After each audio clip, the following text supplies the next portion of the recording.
Golf Central on YouTube, brought to you by the Rogue ST Woods and Irons from Callaway. Hello, I'm Matt Adams, and this is your Golf Central update. Matt Fitzpatrick is your U.S. Open champion. First major title for the Englishman and the first Englishman to win a major since Danny Willett at the 2016 Masters. Fitzpatrick beat Will Zalatoris and Scottie Scheffler by 1 stroke. Afterwards, he talked about his big approach shot from the bunker on the 72nd hole that helped him take home the trophy. Unbelievable. Yeah, it's just the feeling's out of this world. It's so cliche, but it's stuff you dream of as a kid. And yeah, to achieve it, I can retire a happy man tomorrow. So there were so many expectations on you this week that probably made this even harder. What have you learned about yourself? I think there were expectations, but I didn't feel them, in my opinion.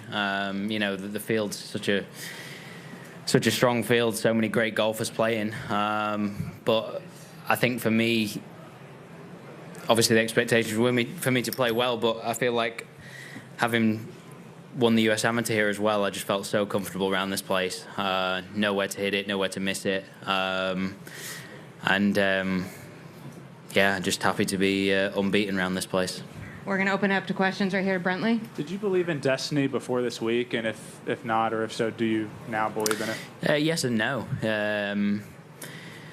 Well, actually, no, I'd say yes. Billy had been saying for a while, you know, the time will come. You know, you're playing so well, just keep doing what you're doing. It'll come, it'll happen. I put myself in position after 2 rounds and then played well yesterday. And I just thought that, you know, this could be it. You know, this really could be it. This is the time.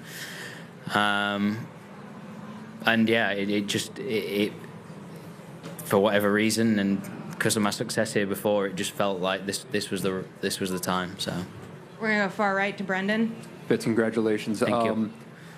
The shot on 18, your approach. Can you walk us through? You walk up, you see it, and trying to decide, okay, you know, play it safe, go for it. What was going through your mind there? Yeah, I'll be honest. One thing I've been really struggling this year with is fairway bunker play.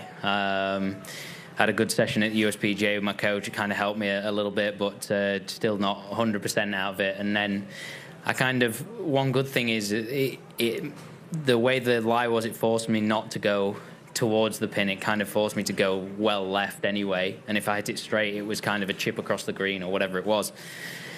But I just feel like, you know, I'm a fast player, and when I look back, it just all happened so fast. It was like just kind of natural ability took over, and just played the shot that was at hand. If I was a junior trying to hit it close, and I didn't mean to do that, but I just committed to the shot we kind of planned, and came out a bit squeezy fade, and it was it was amazing.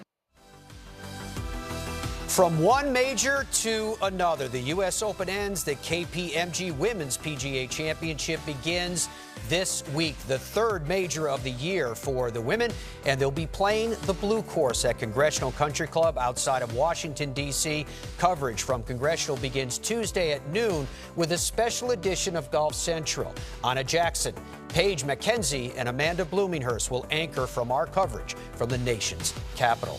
Since Inby Park won 3 straight titles from 2013 to 2015, we've seen 6 different winners over the last 6 years. And other than Sunghyun Park in 2018, the other 5 women all won their first major championship at this event. Nelly Korda, the defending champion, as she beat Lizette Salas by 3 shots at the Atlanta Athletic Club last year.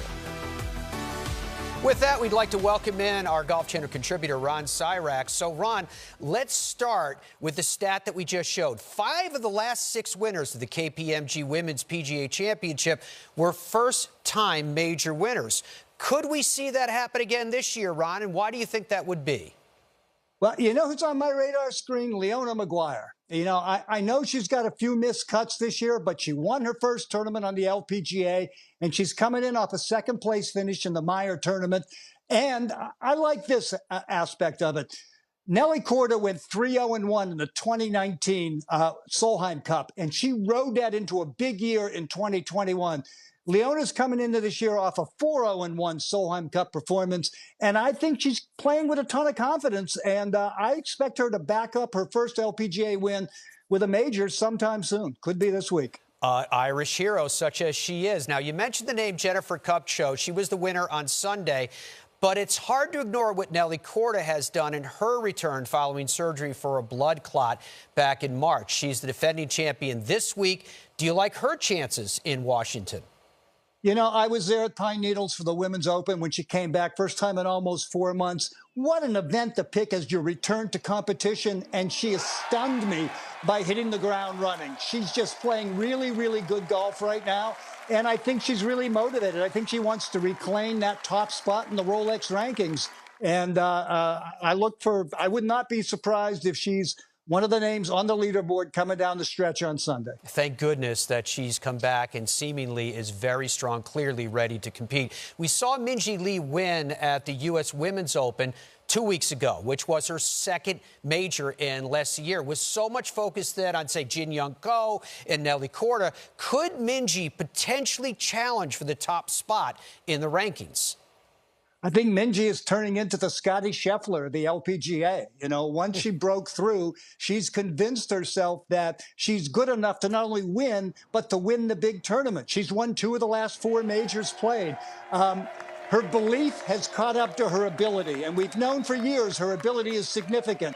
I think right now she believes in herself, and we're going to see her put herself in contention over and over again. We hear that theme time and again, Ron, about how important confidence is. Last year, we saw the women play the Olympic Club for the U.S. Women's Open. This year, they head to Congressional for this KPMG. It's a course with a lot of major history.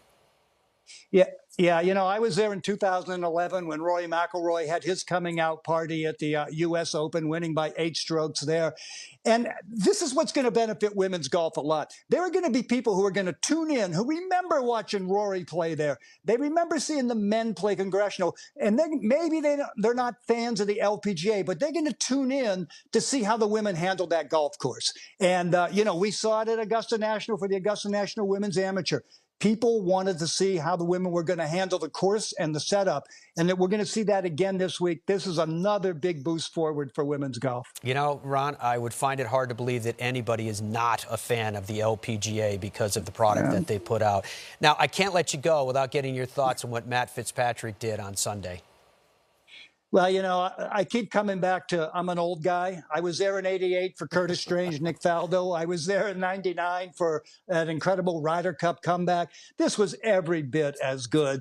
The fact that not only Matthew Fitzpatrick, but let's give Will Zalatoris some credit in here too. 2 guys without a PGA Tour win playing in the last group on the last day in the U.S. Open, and they held on while 4 major championships, Hideki Matsuyama, Scotty Scheffler, Colin Morikawa, Rory McIlroy, were making noise behind them, and they held in there, shot under par on the closing day. That was really a remarkable finish. One of my favorite finishes in a long time. It was so entertaining. Ron, it was great to see you. Thank you so much for your time. Talk to you down the road, my friend.